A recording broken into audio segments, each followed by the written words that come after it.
Ya, ini video kedua ya. Video kedua topiknya yang tadi ya, WNA tapi WNI.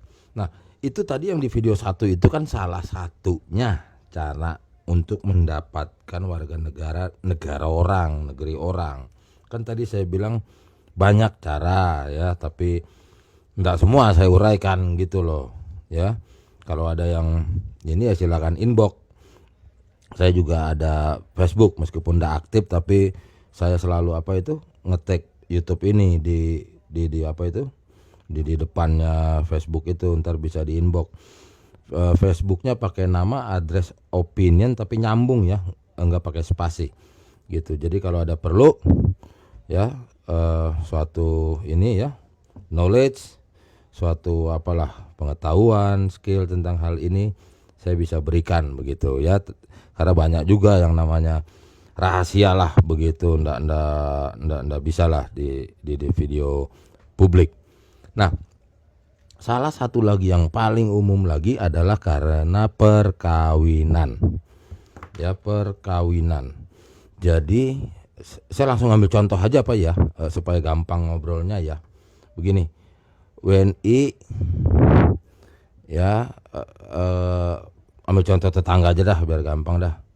Ya, Australia ya, apa sih istilahnya, Aussie ya. Ini kalau dia dengan cara kawin itu bisa ngeplay warga negara Australia itu si WNI ini. Kalau di Australia, New Zealand, di beberapa negara yang pada mirip itu tidak dibedakan WNI-nya yang laki atau perempuan. Berbeda nanti di Singapura berbeda, sama di Inggris jauh lebih susah ya. Terus negara maju mana lagi ya nanti dah, kalau saya ingat ya. Kalau Australia, New Zealand hampir sama, ke Luxembourg, ke Belgia, ke sekitar sana juga hampir sama gitu. Saya rasa cuman Inggris kalau nggak salah. Tapi kalau di Asia itu yang paling susah dan banyak aturannya itu Singapura. Singapura itu malah nggak terima yang laki gitu secara prosedural. Tapi kalau ada faktor khusus itu lain. Misalnya dia ahli, profesor, ahli kimia, ahli apa memang dibutuhkan oleh negaranya, itu pun ya dibolehkan meng-apply begitu ya.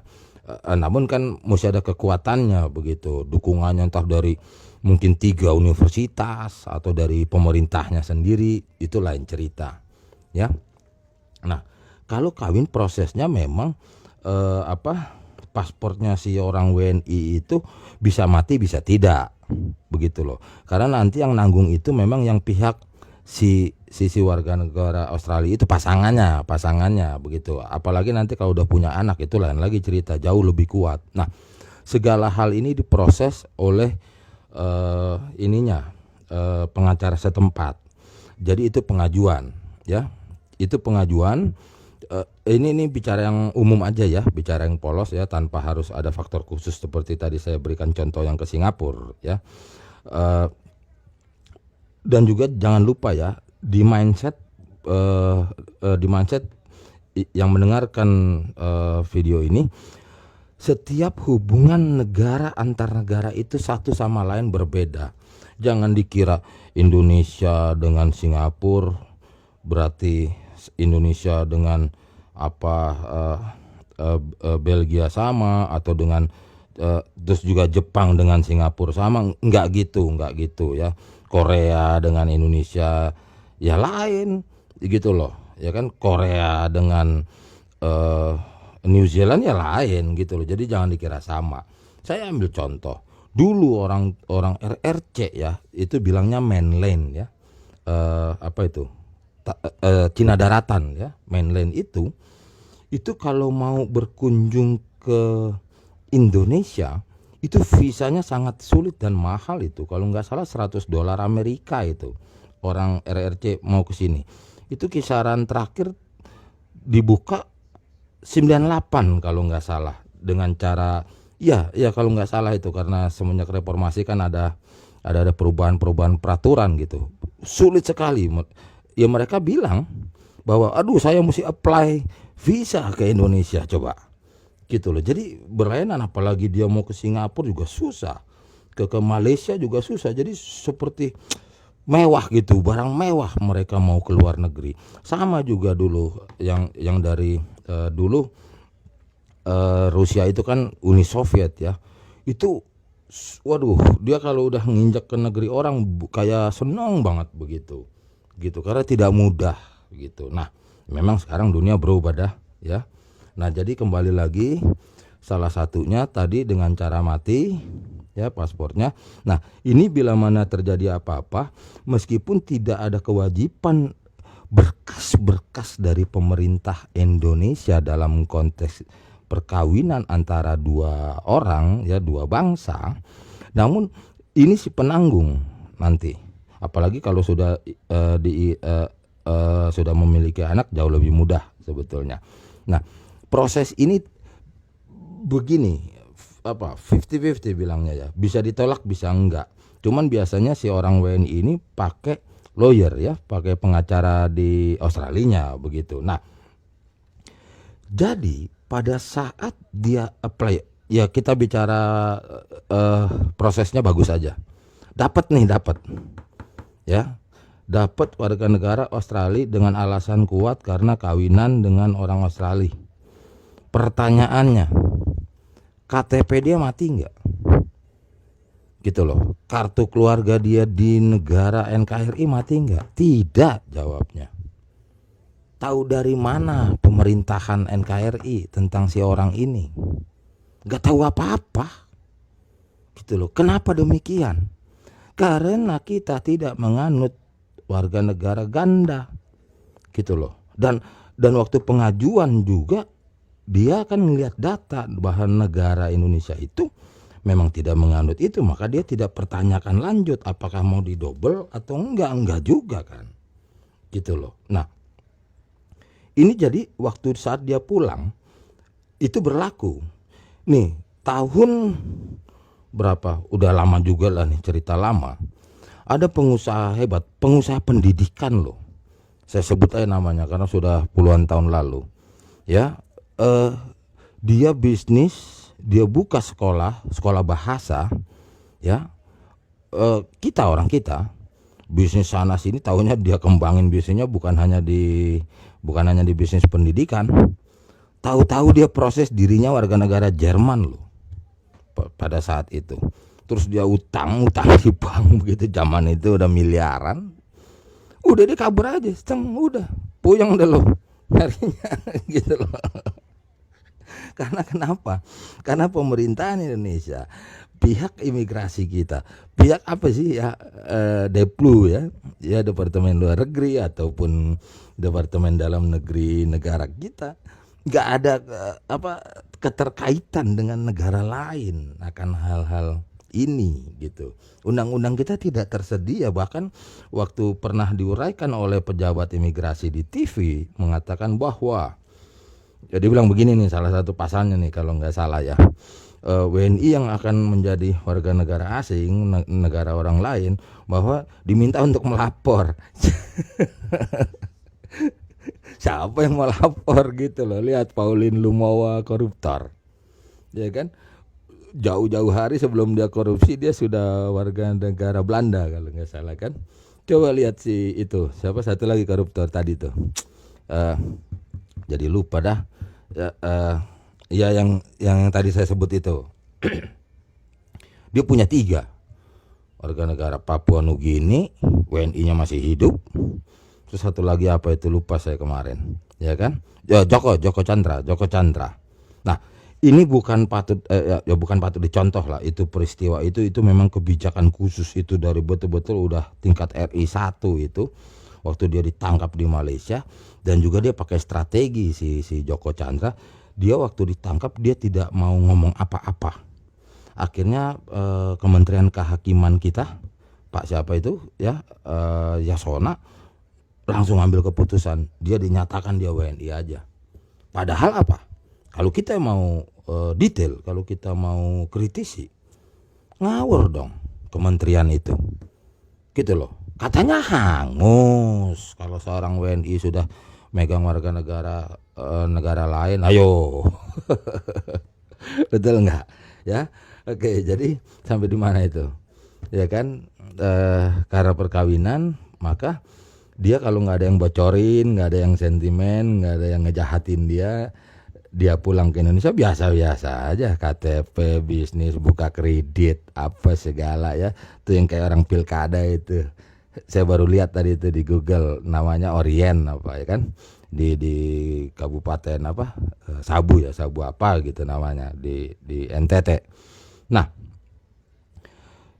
apakah dengan adanya ketahuan itu dia sudah dipilih menjadi seorang bupati ya, bupati akan dicabut itunya? Nggak bisa, tidak bisa. Dalam arti kenapa? Ingat loh, status WNI-nya aktif loh. Ayo, aktif loh. Jangan lupa loh. Tapi dia bisa dicabut dengan, saya pakai istilah bla bla bla bla bla aja deh. Nggak mau saya ngasih tahu. Ini video publik, ya toh. Bagaimana caranya membersihkan nama dia? Kan dia dibilang WNI juga, warga negara Amerika juga, betul. Terus katanya kedutaan Amerika juga sudah memberikan surat katanya kepada pemerintah kita bahwa benar dia juga memiliki warga negara Amerika, betul. Jangan lupa, itu ucapan lisan. Ada caranya, inbox aja, inbox gitu loh. Oke ya. Nah, jadi si peristiwa si Pak Bupati, saya nggak jelas bagaimana dia mendapatkan warga negara Amerika itu, saya nggak tahu. Kalau ada yang bisa kasih tahu, saya akan bisa uraikan. Karena kenapa? 1001 macam, kata orang apa, banyak jalan menuju Roma. Tadi aja udah 2 kan saya uraikan kan. Paspor mati dengan proses, ini karena perkawinan, 3 malahan, dengan dukungan lembaga kuat di negara yang bersangkutan ya, atau juga dengan adanya, kalau di Amerika ada undian ya, proses lotre itu sebetulnya betul. Memang banyak yang bohong gitu, tapi itu sebetulnya betul. Nah, kalau nanti jadi bingung juga kita mau ulas yang mana, karena saya nggak tahu infonya tentang Pak Orien yang bupati terpilih itu, dia mendapatkan warga negara Amerika itu dengan jalur apa, dengan tata cara yang mana, begitu loh. Mungkin dia ya gini ya, meskipun dia berstatus punya keluarga, anak istri, itu Amerika atau negara asing itu dia juga nggak peduli pengajuannya, karena itu pengajuan single ya. Ya maksudnya single itu per individu gitu ya. Ya saya tahu itu strategi, itu saya tahu. Nanti dia kawin dulu dengan orang lokal sana, nanti proses tunggu setahun 2 tahun, nanti ada proses dia ceraiin dulu. Itu dramanya begitu. Nanti dia baru karena dia sudah warga negara Amerika penuh, maka dia juga bisa mensupport gitu loh istri aslinya yang dari NKRI, anak aslinya, apalagi anaknya nanti adalah caranya lah, enggak bisa lah di video umum begini. Nah, saya kaitkan aja dengan status dia, apakah dia akan gagal atau batal menjadi seorang bupati. Memang ada dua. Namun kalau salah langkah tentang dia memprotek dirinya dengan strategi apa, bisa kecebur memang. Akhirnya dia dicabut dan lain sebagainya. Jadi ini sebetulnya kan hari ini lagi viral ya, maka itu saya angkat ini di YouTube Address Opinion ini gitu, tentang topik dia ya. Kenapa? Kalau sudah keburu pemerintah Indonesia mengatur strategi langkah untuk menjegal si Orien, Pak Bupati itu, memang susah.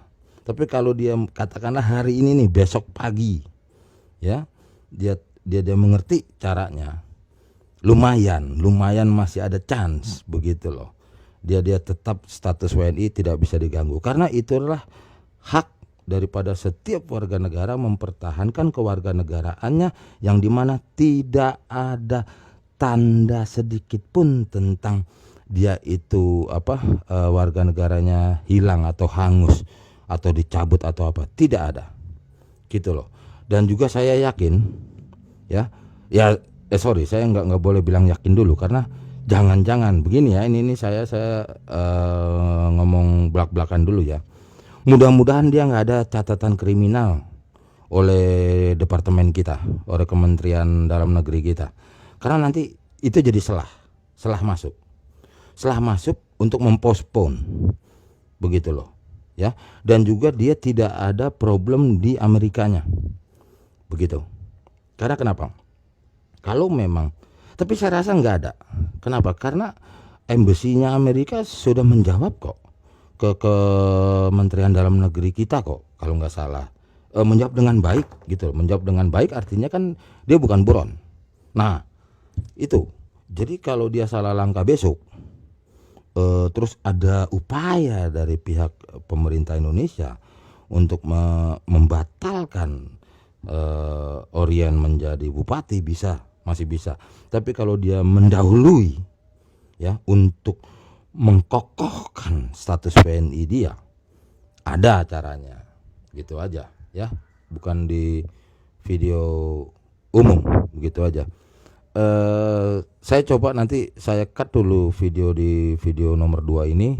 Saya pikirkan dulu apalagi hal yang mau ditambahkan, karena sebetulnya kan kadang-kadang saya ngomong terpatah-patah itu kan karena saya berpikir gitu ya, tidak semua untuk sharing publik begitu ya, ya juga ya gitu deh ya.